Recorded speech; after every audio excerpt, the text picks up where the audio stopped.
मित्रों, आज 23 सितंबर है और ये कोई आम दिन नहीं है।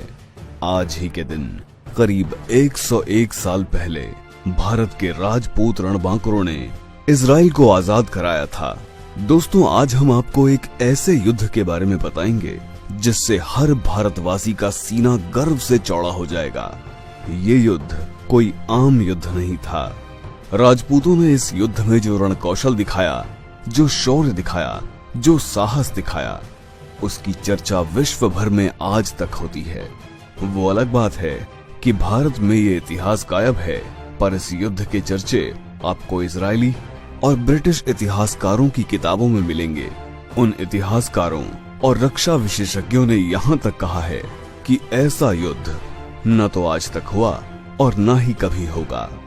इस युद्ध की सबसे बड़ी बात ये थी कि ये भारत में न होकर 7 समुद्र पार हुआ था, लेकिन उस युद्ध में महागाथा भारतीय रणबांकुरों ने लिखी थी।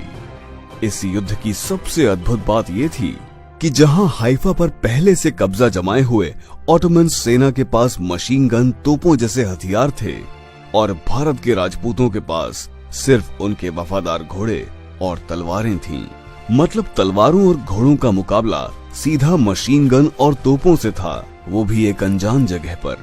बात प्रथम विश्व युद्ध की है, जब 7 समुद्र पार आज के इजराइल देश पर ऑटोमन सेना का कब्जा था।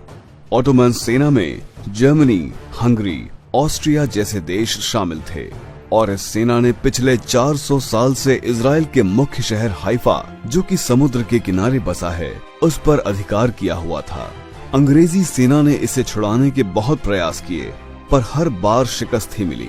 इसके बाद अंग्रेज अधिकारियों ने भारत की घुड़सवार सेना से मदद ली। उन्होंने जोधपुर महाराज सर प्रताप सिंह से इस युद्ध के लिए देश की सबसे ताकतवर घुड़सवार सेना जोधपुर लांसर्स को भेजने की बात कही। आगे युद्ध में जो हुआ उसको आप इन कम और सरल शब्दों में समझिए। सबसे बड़ी बात ये थी कि ये जंग प्रथम विश्व युद्ध में राजपूत रणबांकुरों व ऑटोमन सेना के बीच लड़ी गई थी।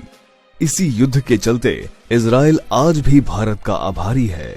उन राजपूत रणबांकुरों के कारण भारत और इजराइल के रिश्ते आज इतने मजबूत हैं। ये विश्व की पहली और आखिरी जंग थी जिसमें तलवार और भालों से सज्जित घुड़सवार सेना का मुकाबला ऑटोमन सेना की मशीन गन और तोपों से हुआ। एक वाकया जिसका जिक्र आज भी होता है, जब अंग्रेज सैन्य अधिकारी ने मेजर दलपत सिंह से कहा कि आप तलवारों के दम पर ऑटोमन सेना का मुकाबला नहीं कर सकते हैं, इसलिए आपको ये युद्ध नहीं लड़ना चाहिए। तो दलपत सिंह ने जवाब दिया, हम राजपूत हैं, एक बार युद्ध के मैदान में उतर गए तो वापस नहीं मुड़ते। अब जो होगा वो युद्ध करके ही होगा। भारतीय सेना का नेतृत्व मेजर ठाकुर दलपत सिंह शेखावत कर रहे थे। दुनिया में राजपूतों से बेहतर और बहादुर कैवलरी चार्ज कोई नहीं कर सकता, और राजपूतों में भी मारवाड़ के राजपूतों से बेहतर कैवलरी चार्जर नहीं हुए। ये संयोग ही है कि दुनिया के आखिरी सफल और बहादुर कैवलरी चार्ज भी इसी मारवाड़ के सबसे एलीट जोधपुर लांसर्स के नाम है। मैसूर लांसर्स सहयोगात्मक रोल में थे। सिर्फ 1 घंटे में इन राजपूत शेरों ने 400 साल से गुलाम हाइफा शहर को दुश्मनों से आजाद करा लिया। इस युद्ध में 900 भारतीय सैनिक व 60 घोड़े वीर गति को प्राप्त हुए। इन्हीं की याद में दिल्ली में हाइफा चौक का निर्माण किया गया। भारतीय सेना ने करीब 1350 ऑटोमन सैनिक व 36 अधिकारी बंधक बनाए थे। आज भी इस युद्ध की याद में इजराइल में हाइफा डे मनाते हैं, जिसमें भारत से भी शहीदों के परिवारीजन या जोधपुर राज्य के वर्तमान महाराज गज सिंह जी श्रद्धांजलि देने जाते हैं। ब्रिटिश इतिहासकारों का कहना है कि ऐसी शौर्यपूर्ण जंग न तो पहले कभी लड़ी गई और न ही कभी लड़ी जाएगी। राजपूतों के पराक्रम ने बहादुरी का एक नया आयाम लिखा था।